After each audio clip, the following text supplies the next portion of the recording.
Assalamualaikum warahmatullahi wabarakatuh. Teman-teman, kembali lagi di channel YouTube saya, Khairun Imam. Gimana nih kabar kalian? Semoga kita semua selalu diberi kesehatan, kemudahan, dan juga limpahan rezeki dari Yang Maha Kuasa, teman-teman ya. Nah, di video kali ini kita akan menyaksikan sebuah tayangan yang ini sepertinya membahagiakan bagi para pendukung Pak Jokowi dan juga Mas Wapres Gibran. Tapi ini kabar buruk bagi pendukung kelompok teroris. Karena apa, teman-teman? Mungkin kalian masih ingat kalau beberapa minggu lalu gerombolan teroris atau para tersangka klaster kedua beserta dengan kuasa hukumnya sempat menyurati 3 lembaga untuk diajukan memeriksa ijazah Pak Jokowi. Tapi di antara 3 lembaga itu, 2 lembaga sudah menolak. Waduh. Kasihan sekali orang-orang ini loh. Kira-kira ditolak karena apa ya? Nanti kita simak videonya. Tapi ya jangan bilang kalau lembaga itu dibawa ke tiak Jokowi. Jangan bilang kalau lembaga itu disetir Jokowi. Jangan memframing begitu lagi ya, seperti yang selalu kalian lakukan. Nah, selain itu teman-teman, saya juga punya tayangan di mana Amin Rais lagi-lagi muncul dengan sebuah statement yang sepertinya sangat mengganggu kuping Mas Wapres Gibran dan juga mungkin mengganggu kuping para YouTuber Nusantara beserta dengan penggemarnya. Ya, Amin Rais lagi-lagi mengatakan bahwa IKN itu tidak ada investornya, IKN itu sudah dipastikan mangkrak dan lain sebagainya.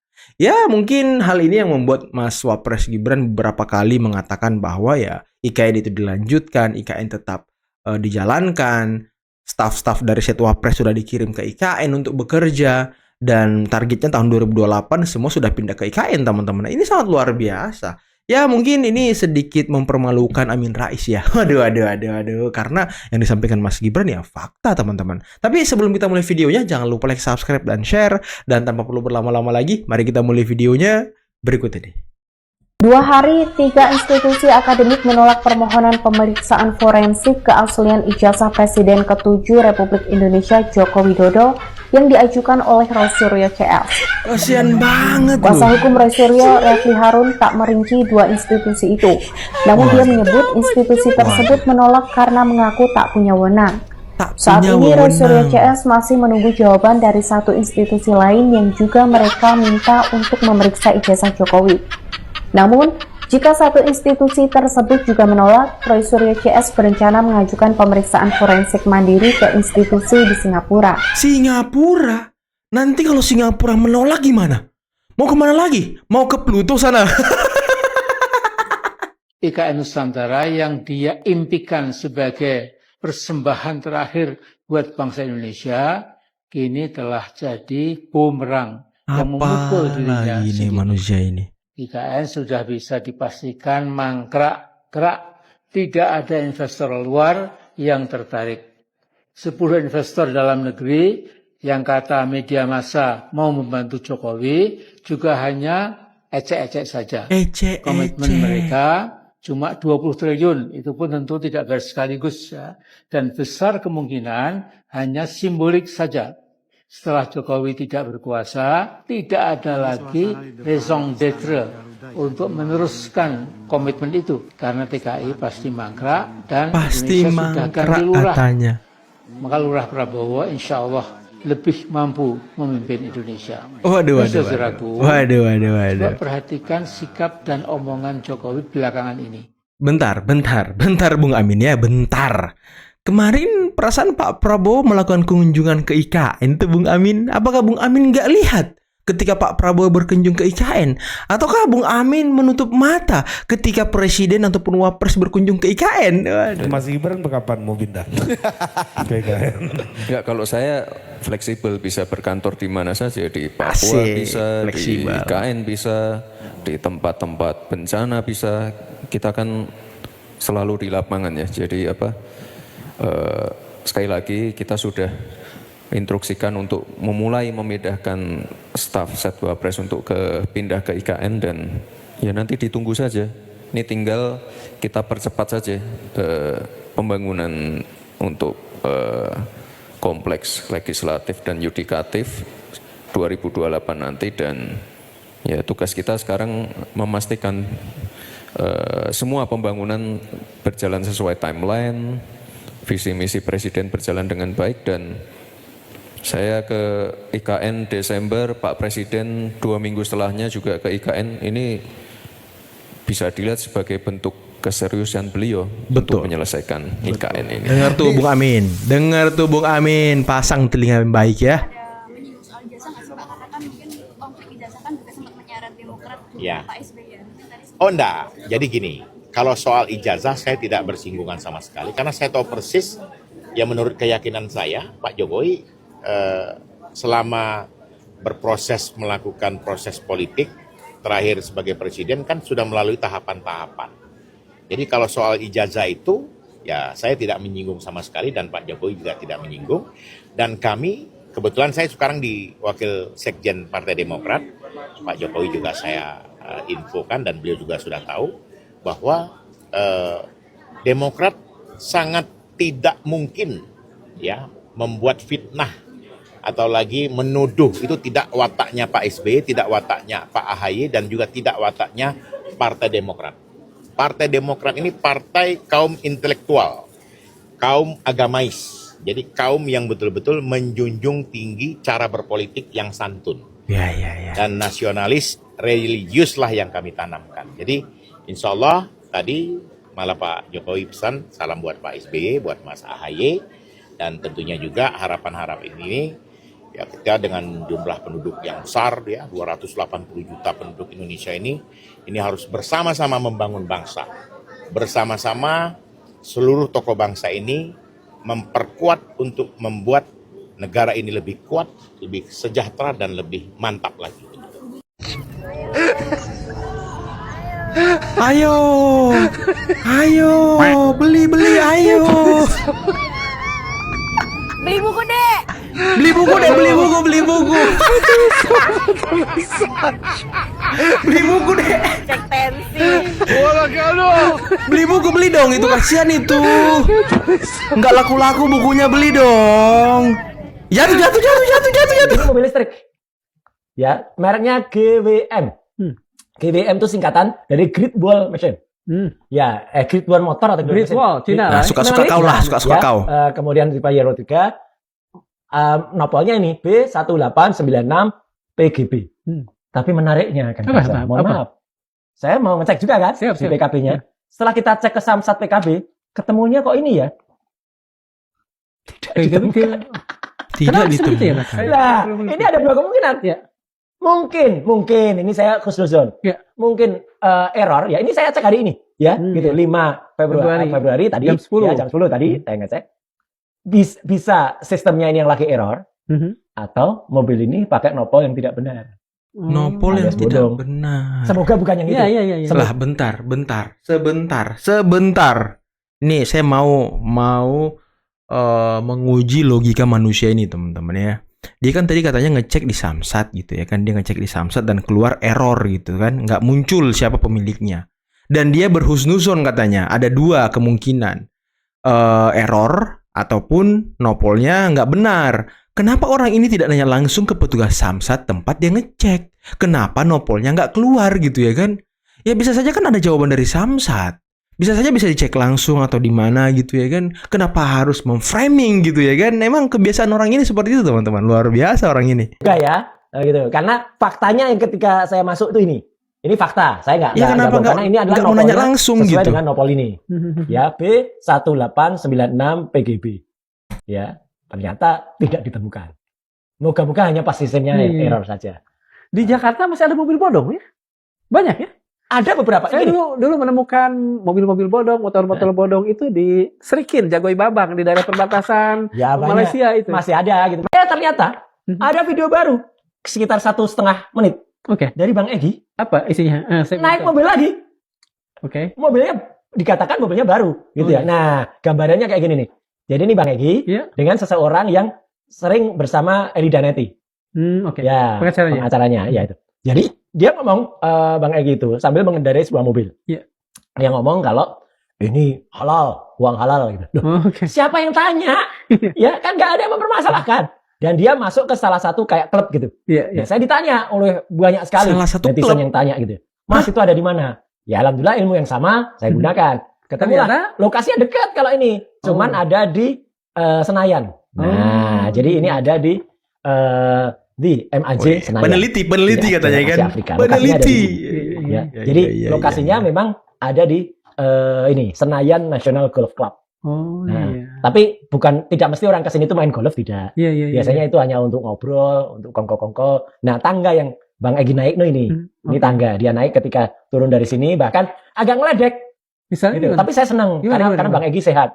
Tuh. Ngeledek gimana? Nanti ada yang meriksa BPKB-nya lagi. Gitu. Wah, nah karena itu Diperiksa saya lah. harus periksa, gitu kan? Iya. Saya harus periksa.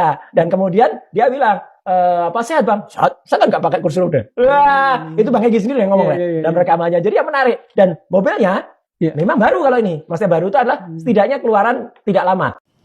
Saya jujur melihat bahwa kok saya melihat antara klien, antara Mas Roy Suryo dengan 7 orang tersangka saat ini, dengan statement dari para pengacaranya, ya, ada Adinda Gaufur Sangaji, ada Refli Harun, ada Polzinuddin. Kalau saya malah melihat mereka ini justru jadi lawyer itu sudah offside gitu. Bagian mana yang offside? Bagaimana bisa mengatakan bagaimana ada seorang lawyer yang mengatakan bahwa proses pelimpahan berkas dan atau apapun namanya sejak lidik, sidik dan tersangka sampai pelimpahan ke kejaksaan itu menggunakan KUHP dan atau KUHP Solo. Ini kan jelas judgment. Ini judgment yang tadi malam saya kritisi kepada Bang Refli Harun. Karena sebagai seorang lawyer, kita punya batasan-batasan di mana seorang lawyer itu bicara secara filosofi hukum, yaitu law is justice declare. Dia mesti masuk dengan logika law and mandatory law. Nah, filosofi hukum ini harus benar-benar didalami seorang lawyer. Jadi, kalau seorang lawyer offside, maka saya melihat ini akan sangat berbahaya bagi klien-kliennya.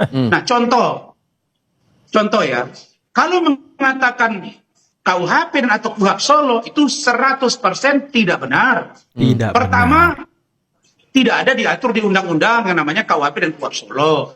Yang kedua, ini lebih kepada serangan kepada Pak Jokowi dan keluarga yang memang domisili di Solo. Termasuk serangan yang dibilang ada perintah Solo itu. Anda menangkap itu serangan juga, Bang? Ya, serangan. Itu serangan. Dan kalau keluarga Pak Jokowi berkeberatan dengan ini sangat berpotensi untuk melakukan upaya hukum. Tapi sekali lagi, Pak Jokowi terus dalam hal ini juga ajudan beliau, Adinda Syarif, sampai dengan setengah jam yang lalu saya masih chattingan dengan beliau. Apa yang mau saya katakan?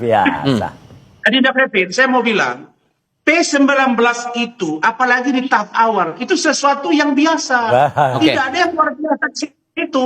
Kasus saya dengan Hotman Paris atau saya menangani satu klien itu bisa 5-6 kali biasa.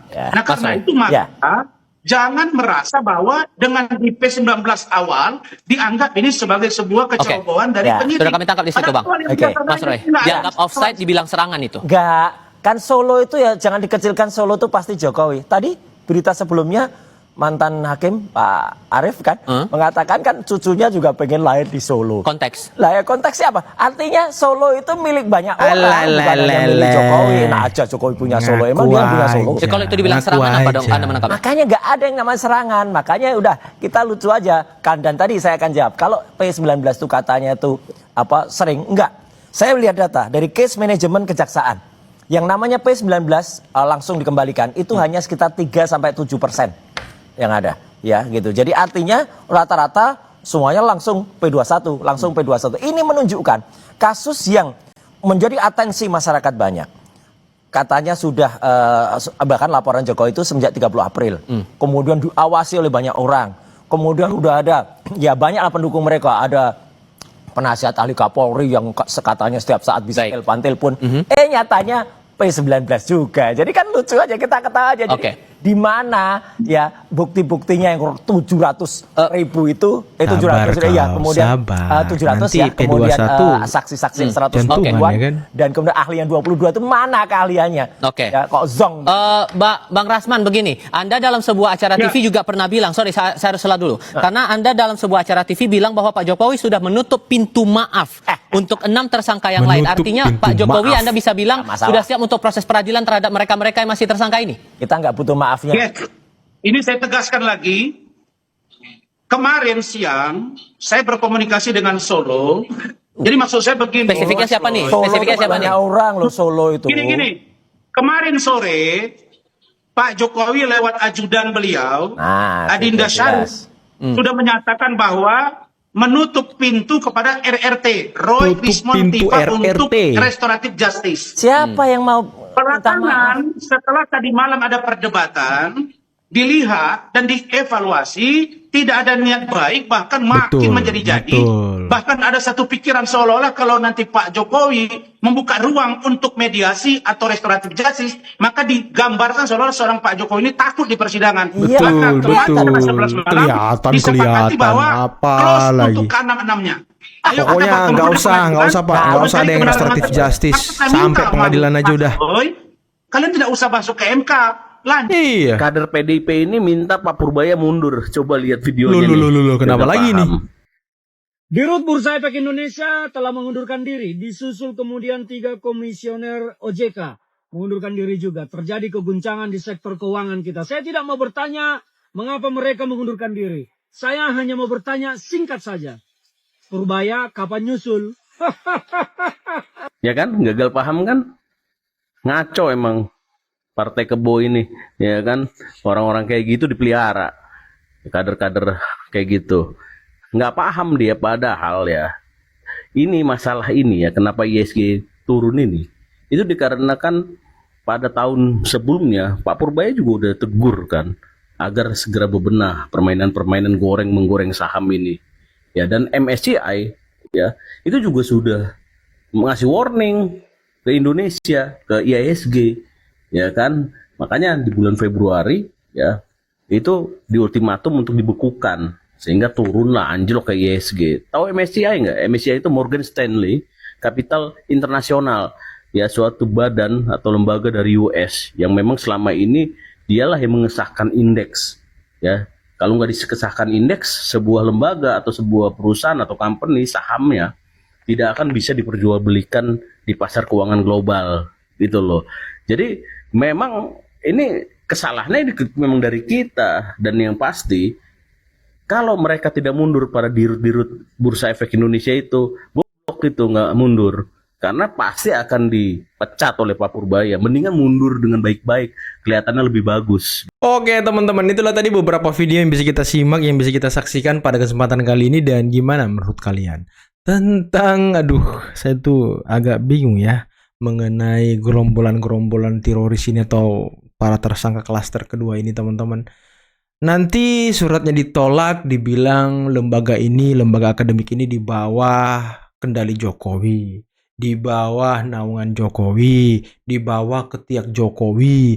Tapi ketika lembaga-lembaga ini menerima surat permintaan mereka untuk uji forensik terhadap ijazah Pak Jokowi, mereka bilang, wah, ini masih netral, ini masih independen. Ini kan konyol teman-teman. Ini kan konyol, dan arah-arahnya nanti bakal ke sana tuh. Lihat aja nanti bagaimana konferensi pers mereka kalau menyampaikan hal ini di depan publik mengenai surat mereka ditolak. Dan tadi katanya mau dikirim ke Singapura, independen gitu ya kan, ke luar negeri, kalau satu ini menolak juga.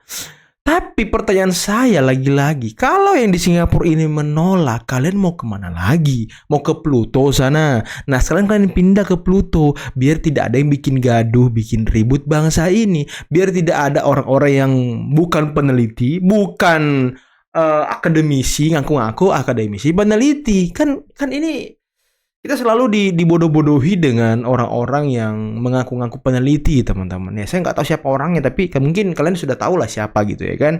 Kalian komen aja di bawah kira-kira siapa orangnya. Karena ada satu orang yang peneliti, yang ngaku-ngaku peneliti, ngakunya sih peneliti digital forensik, lulusan Jepang. Tapi dari beberapa analisis dan juga fakta-fakta yang ditemukan oleh teman-teman di lapangan, rupanya S3 di Jepangnya itu ya amburadul, nggak jelas. Bahkan diduga dia memalsukan surat kematiannya agar tidak mengganti beasiswa dari Jepang. Ya kalau misalnya logikanya, kalau misalnya memang ijazah S3 dia tidak bermasalah, ya pasti dia sudah melaporkan orang-orang yang selama ini membuat analisis ataupun video mengenai kepalsuan ijazah dia. Iya nggak sih? Tapi kok sampai sekarang kenapa nggak dilaporkan? Apakah memang sebenarnya begitu? Nah, ini menjadi big questionnya teman-teman ya. Ini menjadi pertanyaan besarnya. Kenapa gitu?